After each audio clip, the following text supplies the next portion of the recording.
ल गाइस पहिला म 72 सालतिर बसेको घर यही हो। देख्न सक्नुहुन्छ म बुढो भएँ तर यो घर बुढै भएन। यहाँ चाहिँ मैले कुखुरा पाल्थेँ। यति धेरै कुखुरा पालेर खाइन्थ्यो बेचिन्थ्यो। अनि यो घर अझै पनि रित्तै छ। यहाँ भित्र गयो भने ढङ ढङ ढङ ढङ गर्छ। कतिखेर भत्ती लाग्ने डर छ। अब म फेरि के देखाउन चाहन्छु भनेपछि यो चाहिँ टोइलेट हो।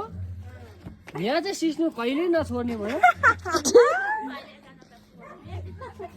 हेर्नुहोस् यहाँ हेर्नुहोस् मैले यहाँ साग लाएर बेच्थेँ तर आज अहिले के लानु थाहै नै।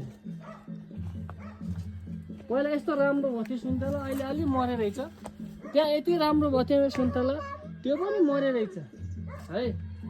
हेर्नुहोस् यहाँ हेर्नुहोस्